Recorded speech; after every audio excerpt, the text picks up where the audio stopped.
I was really focusing on like what makes Bitcoin the king besides being the first. And that led me down the deep rabbit hole that every Bitcoiner goes through. What I came out on the other side with was an appreciation for its properties, and not just one or another, but how they all kind of work together. Decentralization, censorship resistance, immutability, permissionlessness, open source collaboration. I mean, you go on, scarcity. But the real big moment for me was when I started having like connections to historical events. Like when I started realizing that each of these properties, humanity's been trying to solve them forever. I'm personally not going to sell for a certain dollar amount. And if you can, like I said, wrap your brain around understanding, start pricing things in Bitcoin, like I mentioned, priced in Bitcoin 21, go to that website, you'll start to see why it just makes sense that this is the dominant monetary network moving forward. It's so hard to wrap your head around the fact that there are a few banks around the world that control most of the money flows and control most of the credit, and the way that you get wealthy is to be closest to the money printer.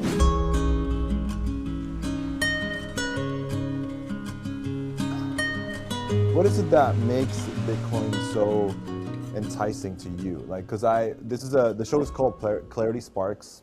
The idea is to reach out to pre-coiners, people who really don't understand it, or know that it exists, or know why we need it. Personally, I've gotten to the point where I understand why we need it. I kind of understand Bitcoin technically on the surface. I see the use case, the value proposition. I see the things that we aren't being told by the government. I guess we're not seeing them, but we can sense by what the news cycle says and what's happening geopolitically and stuff like that.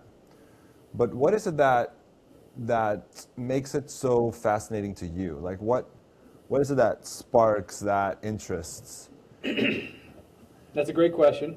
I kind of got into it with a lot of the same things for the same reasons that you did. I got in 2018.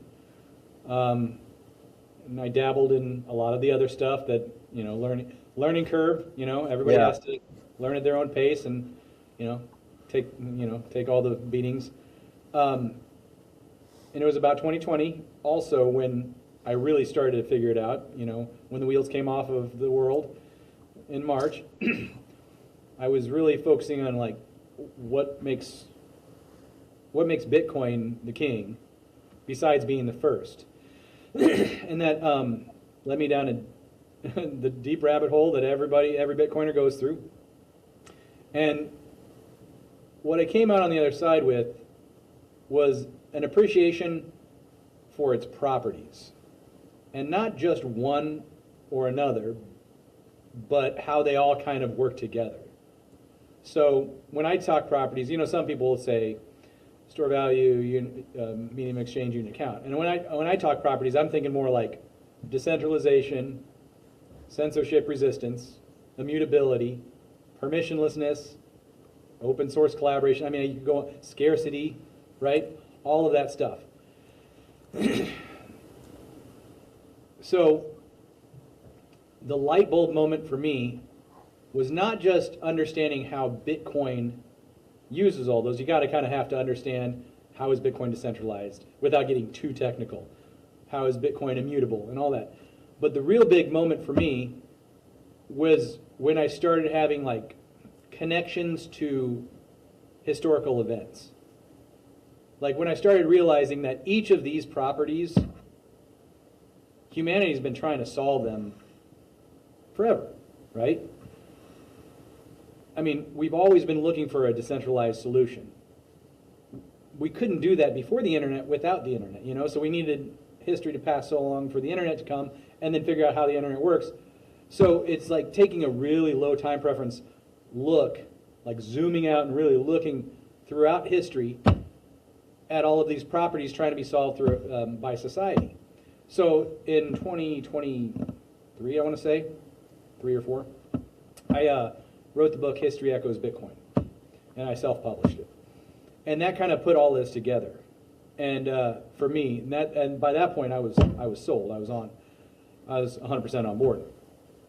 So like, for example, if you think back to the Protestant Reformation, you know, so the Catholic Church, if my apologies for any of your Catholic listeners, but you know, they used to sell indulgences, and that means in order to have your sins forgiven, you had to pay the church. You had to ask for permission to have your sins forgiven, right? So what did they do? They didn't just give up. They solved that by Martin Luther nailing his 95 Theses to the church's door and saying, you know what, we don't need your permission to worship God, to have a relationship with God, right? That's just like one example. And in my book, I take like 5 examples of each property, but I go throughout history, and you start, and as I'm saying this, I hope you and your listeners start to connect your own experiences as well. Like, think back in time in popular moments throughout history where we fought against a centralized solution, or we fought censorship. You know what I mean?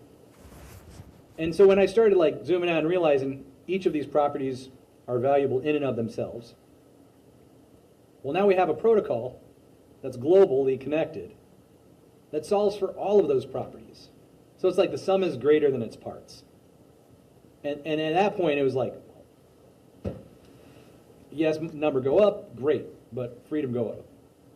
Did you ever have doubt like that Bitcoin achieves all those things? Because we can list all the things that it's great about it. Like, it's scarce, it's censorship resistant, it's immutable, it's decentralized. Like, I don't doubt that my car is going to take me where I need it to take me, because I have proof over and over again, or I have proved over and over again that it does that. Sure. For many people that are still doubting, they're like, how can I know that this is not going to go haywire in, I don't know, a few years or 10 years? Did you ever doubt the underlying mechanism for how it achieves all these things? Yeah, I mean, I'd be a liar if I said, you know, it's like, if I said, you know, from the get-go, I was like all on board to everything 100%. So yeah, it came in layers, it came in waves, and as the more I learned, the more I trusted it. You go like really technical and just say 99.9999999% of uptime for the entire network over the history. Only back in 2013 and one other time before did you have any downtime. So you can lean on that. But as I learned more and more about the different aspects of it, I had more and more faith in it, realizing it's a small code, and the more the code is in any program, regardless if it's cryptocurrency or, you know, just your computer, the larger the code is, the more surface area there is, attack vectors are possible. And the fact that Bitcoin's code is small comparatively gives me a little bit of faith. When you start talking about all the game theory, like I had friends early on being like, government will stop that. It's like, as time went on, it's like, government hasn't stopped it. Governments are adopting it. I mean, so yes, early on, there were some concerns, but the more I dug in, and then the more time passed, those concerns are alleviated. Now it's pretty much inevitable. Could there be something? Could quantum eventually be a problem? Sure, but we can also develop, and we have and are developing quantum, you know, solutions. So the biggest counter I hear is that the government will eventually stop it. How do you conclude, or how do you conclude with the fact that they won't? Like, what is it about Bitcoin that makes it impossible to stop? The phrase, you can't ban Bitcoin, you can only ban yourself from accessing Bitcoin. Right. It's like, of course somebody's going to be like, well, they're going to shut down the internet, right, is the common retort to that. And it's like, okay, first of all, you've attempted to shut down all banking and all everything, because It's all digital Yeah, anyway. that's a silly one because like Yeah, that's like saying, oh, but what if the world goes down? It's like everything will go to shit if the world goes down. Like don't like right. that doesn't make sense. But to a more genuinely curious person that is like, I want to learn about this. Like, what do you tell somebody that says, I'm worried that the government is gonna like stop the whole thing. Like they're not gonna allow that the most powerful weapon that they have is the money printer. It's the fact that they are able to hit a button and produce value that others have to, like yourself, work so hard to achieve. Like So how can we as somebody who isn't necessarily as technical, how do we put our confidence and faith and belief, whatever I, word fits the best there, on the fact that the governments can't stop it? yeah, I'd start with by taking Bitcoin out of the equation. Let's say there is no Bitcoin. In this world right now, we're in no Bitcoin. You still have them using basically the only tool they have, governments, is the printing of money. And that's kind of like a drug addict taking a drug. You got to have more and more to get a similar effect, right? Or another analogy is like they're using the same sword over and over again, and with every strike it gets duller. So with Bitcoin not even in the picture, yeah, that's the only tool they have, and that tool is getting less effective over time. Okay, so something's going to need to replace it. Yeah. So, or again, maybe not need to replace it. Their effectiveness is getting less and less over time just by their own undoing. Yeah. So then you put Bitcoin in, something, an anti-fragile, decentralized solution, and I think that makes that, jumping that barrier from could Bitcoin be shut down to be realize what the problem is in the first place, and then how does Bitcoin solve it, and then over time, how it's just going to naturally, fiat and the associated politics and government is eventually going to continue to lose, and they are, and you see that over and over. Again, we're 39 trillion dollars in debt over here in America. I mean, the inflation keeps going. The dollar has lost near 100% of its value over the last 100 years. It's like that's unsustainable. I think most people are oblivious to that, so maybe we can touch on that because they don't understand how that happens. And the way I understand it is that the government doesn't have any way to make money, or they have it, but they're not using it. Like they could produce services, they could produce like oil, they can have things that they export. As you can probably tell, I'm still obviously learning about this. I'm not well versed in any of it. I'm just a curious person trying to learn.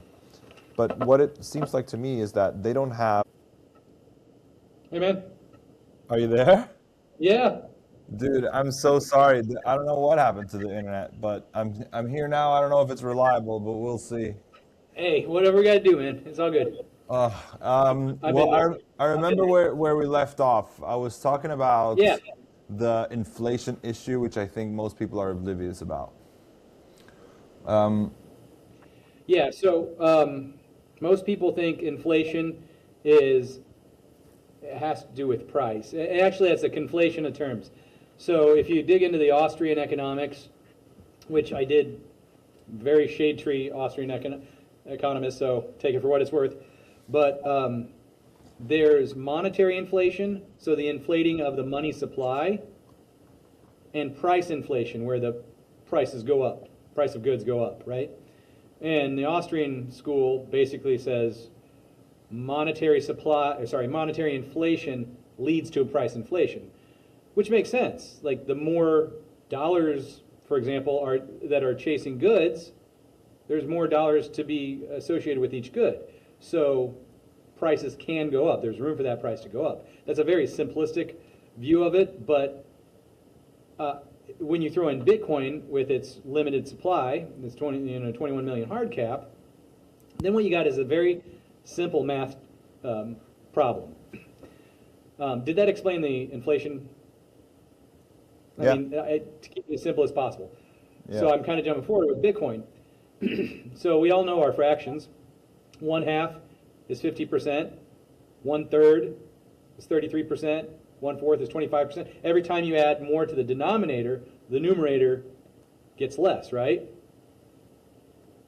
So when you think about the money supply, pardon, if you have goods and services as the numerator, as you add to the denominator, as you add more money supply, each one of, well, not goods and services, I'm sorry, each one of your dollars, let's say you're the numerator, each one of your dollars gets valued less. So when we look at the prices of things going up, really what we should be thinking is not prices are going up, it's that what you're able to buy with your currency is going down over time. It's getting less valuable. So when you have the comparison of 21 million compared to literally an ever-increasing and or sporadic increase in the money supply, that dollar is going to be, or sorry, that Bitcoin is always going to continually appreciate versus all of this printing the money. And that's their only tool that the governments have anymore, and they have to do it. So in America, one of the biggest things that we pay for each year is the interest on our debt. Our debt is ever increasing, and we have to keep the value of that dollar down. We have to print, because if the dollar gets strong all of a sudden, well, then that means we have more stress on paying our debts. So we're stuck in this vicious cycle where we have to print in order to keep the economy kind of like, steady, and in order to pay off our debt. So and the thing is, the more you print, the more you're going to have to print. And that kind of gets into the Keynesianism, Keynesian economics, where they think, yeah, we can just, no worries, we just pay it off. It's just a number on a screen. No, it's people's lives, and like you're saying, storing your time and energy in something. Would you rather store your time and energy in something that is continually losing value and it has to continue in this system, or something that maintains your value over time because the supply can't be increased? I think that's what's so complicated, because it's so, especially in the country that I'm from. I live in Norway, and here we have asset prices, or real estate prices going up all the time, and most people, that's the financial strategy of most people here. It's save money, have enough for a loan, so that a bank will give you a loan, get into the real estate market, and just stay there. So there's a couple problems with that. One is like your house isn't getting better over time; it's getting worse, right? So how so? Depreciation, just wear and tear. Right. Not modernized. Nothing against your house, just all house, my house. Yeah. It's getting older, so really, why should the price be going up? It's actually not getting. It's not that the price is going up. It's just that you're comparing somewhat of a fixed amount of houses versus an ever-increasing money supply. And people have learned that, and the stock market, for the most part, are places to park your money, because it kind of acts as like an inflation hedge. And the thing is, if you look, I don't know the exact number, but I've heard anywhere from like 7 to 15%, and I'm talking in America. If you look at the S&P, the main stock, the S&P goes up, whatever that percentage is, that 7, 10, or 15%, I've heard varying numbers, over a certain time span, it matches the increase in the money supply over that same time. Yeah, I've seen that. So with inflation, it's not that you're barely treading water. So are you actually getting richer with your house? No, you're just not losing quicker than if you were to store all of that in your currency. It's a dirty trick that they play. Because it's invisible. Because it's a unit of account. Yeah, they don't really see the fact that, right? Because it's not the value of the property. Because here we hide behind the fact that the area that my real estate is in, or that somebody's real estate is in, is improving, or we have infrastructure now. Now there are railroad tracks that can take us to and from that area faster, And all those are reasons for real estate to go up in price, I believe. But here in Norway, you can see, I don't know what the exact number is, but the rate at which real estate prices have increased in the past 20 years and the rate at which wages have increased in the past 20 years. I think we see this across the world, especially in the Western world, that the amount or the number of yearly salaries, I don't know the word for it, but like how much somebody earns in a year times, I don't know what it was in the 70s, like 5 times or something. And now it's like 35. So for people to, I think that's one of the things that made me open my eyes. You know that meme that shows like the house prices up top, and then the amount of dollars it has increased, and then the decrease in amount of bitcoins that you need to actually purchase that same property. Yeah. That's one of the memes that I think is the best one to show them, because it clearly shows that when something has a capped supply, hard supply, like you can't make more of them, then it makes sense that everything else will lose value against it. But another point there is that absolute scarcity wasn't possible before 2009. This is such a new concept for us. And when we additionally apply it to something like money, something that is so entrenched in our communities, something that most people think they know a lot about, in addition to it being abstract, in addition to it being a pseudonymous creator, like, I understand people are skeptic. I understand when they look at this, they're like, right, for me, like, okay, there's just a number on a screen right here. It says that this is the dollar price. This is the gold compared to the S&P. They're all just screens on a number. There's numbers on a screen. Sorry, English is my third language. You're great.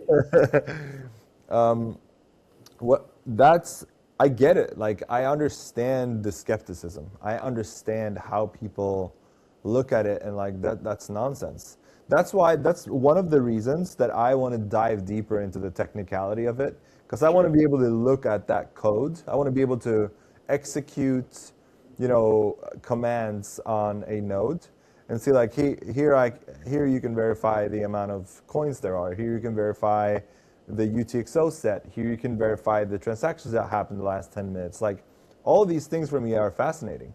But it's still pretty, like, it's deep into it, because there are so many elements that pull together. You have all the nodes, and you have all the miners, and then you have the code underneath it, and then there's consensus, there's policy, there's this. Everything. Exactly. So money touches everything, and it's a money, and so it touches everything. Yeah. I would go ahead. Sorry, finish your thought. No, it's all good.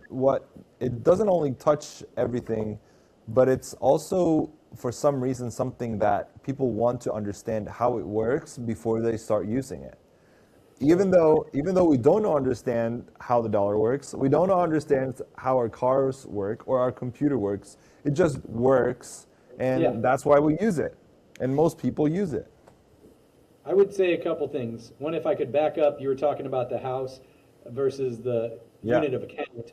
I put in the chat a website, priced in Bitcoin 21, so number 21, pricedinbitcoin21.com.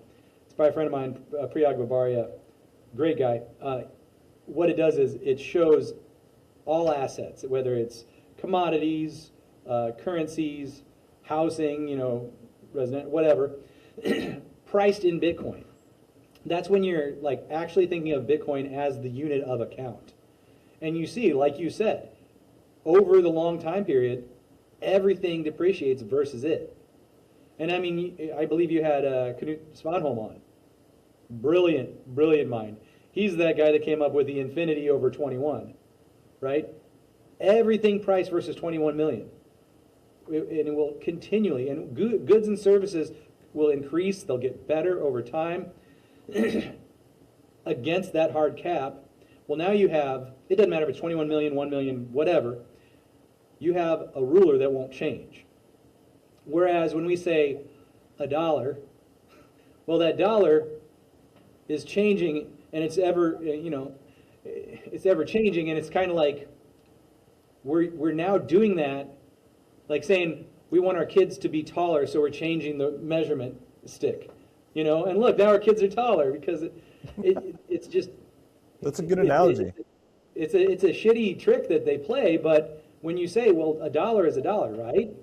No, because of the dollar represents 1 unit out of however many units. Yeah. And here's a fun stat that you guys might not know over there. So for many years, the U.S. government would display on their website our M2, our money supply. A few years ago, they stopped producing that information for us. So we kind of have to guess and figure out without an official number of how many units are in our system. Yeah, that's so twisted. I think it's also important to remember that the dollar, the paper thing that people trade, used to be a representation of an amount of gold inside a vault. There's still people over here that believe that. Yeah. I'm serious. I believe you. I get it. The reason I think it's funny is because of that thing with the Fort Knox, that they're going to double check if all the gold was there, and then suddenly that never happened. No, and yeah. The Federal Reserve hasn't been audited, I don't think, ever. Yeah, and it's not federal, and it doesn't have reserves. So That's right. I mean, it's a con job from the get-go. That's what's so fascinating about the whole thing. And that's one other thing that I think most people are also, it's hard for them to wrap their head around, that we have allowed it to happen. Like, there's no way that the entire global monetary system is a scam. It can't be. Like, no, we wouldn't allow this to happen, and we would have protested. Of course we would have known if it was as a scam. Like, you guys are nut jobs. Like, I get it. Like, it's so hard to wrap your head around the fact that there are a few banks around the world that control most of the money flows and control most of the credit. And the way that you get wealthy is to be closest to the money printer. The closer, exactly, the Cantillon effect. And I think it's hard for people to understand that's possible. Is it really possible that a few men in 1913, I guess they started planning in 1910, whatever, decided that this is the monetary system that we were going to have? Sure, things changed during the Bretton Woods. I don't know if you've read Broken Money by Lynn Alden. This is the book that it's a fantastic book that put me into this for real. It changed during the Bretton Woods, changed again during 1971 when Richard Nixon took the dollar off the gold standard. Like, there is no longer any backing of the paper thing that we use to trade. There is which fiat means by decree. We tell you it's money because we tell you it's money. It has value because we say so. Sorry, go ahead. No, that's a great input. I've never actually understood that part. If you can explain that, money by decree, what does that mean? So the word fiat itself literally means by decree. Oh, and so by decree means? Meaning, if I was a king and I say, I decree that this is what we're going to use for money. We're going to use these leaves or these shells. So or like whatever. A command. It's a command. It's basically saying it is because we say so. I mean, if you just bring up a dictionary. So it's backed by words? Well, backed by violence, one might say, but just bring up a dictionary, type in fiat, and it'll by decree. I remember reading a story about the guy somebody who said that, and then people caught on to it and said, oh yeah, this is called fiat money. And then he got annoyed, or he got really pissed at the fact that we started calling it fiat money. But that's just the explanation that he gave, right? Yeah. What was that? Have you said that? Have you seen that?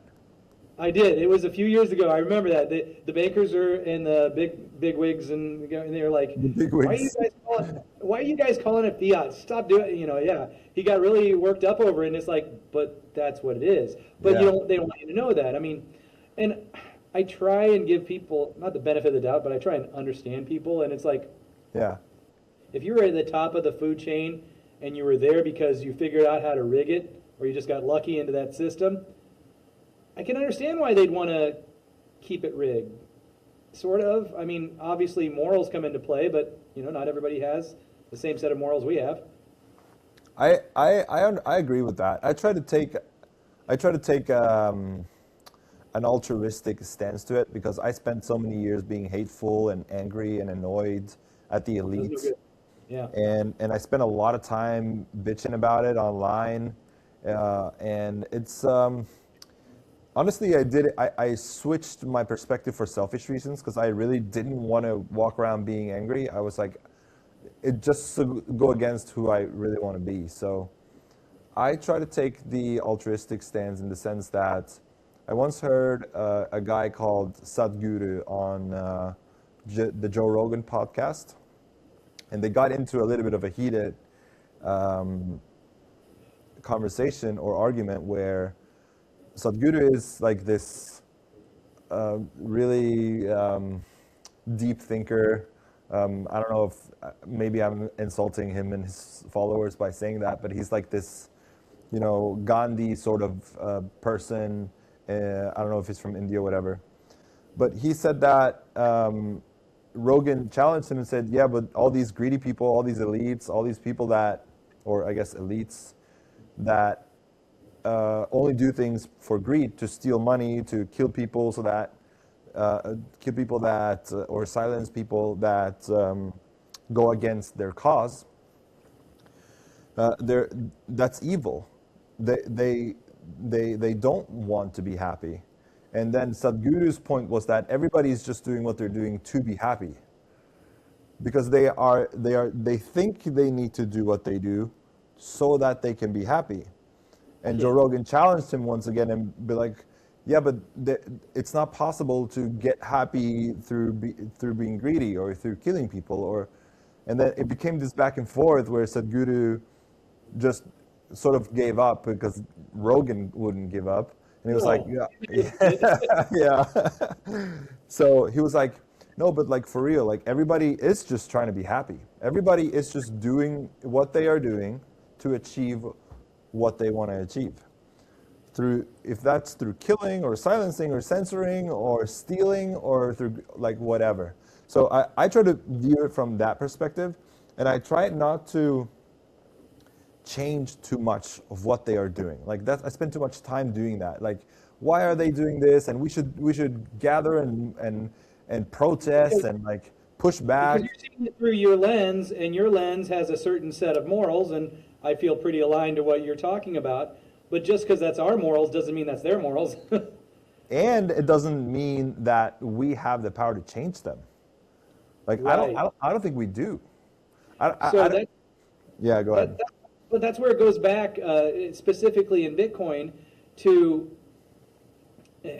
Yeah, before Bitcoin, it was not possible. Bitcoin proper by itself, it changes the incentive structure. Yeah. Because you can't.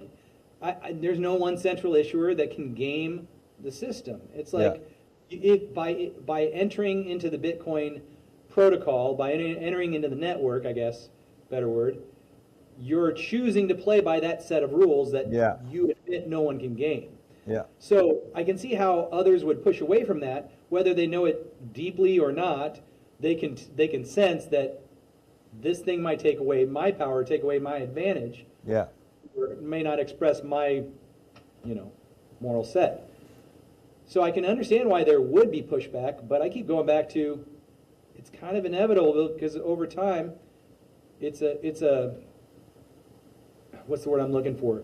It's a disruptive technology where those people at the top of this other system, unless they figure it out real quick and are flexible enough to change some of those morals, they're going to be upended. Yeah. So it's just a matter of time now. I think so, and I think that's a good way to start wrapping it up because I know that you have a hard cap on your time today, and that's the fact that Bitcoin is not an investment. I think it's a good thing for people to know that it's not like a stock It's not when I acquire Bitcoin, I don't buy Bitcoin. I don't sell dollars to buy Bitcoin. I exchange. It's like a currency. It's like a native currency. It's like if there was a country in cyberspace, like Michael Saylor says, like it's if I go to another country and I switch my dollars or my Norwegian kroners with Bitcoin. It's an exchange. It's not an investment. You can't treat it as an investment if you like put it in a wallet somewhere and let it sit for 20 years. You can say, oh, look, my investment went up in value. But what you really did was just own a currency that wasn't able to be debased. It wasn't able to inflate. It wasn't able to be manipulated. So, yeah, I think it's important for most people to understand that Bitcoin directly competes with every currency, with every country currency. It's money. It competes with gold. You might say it doesn't compete with gold. I think we can have a long argument about that.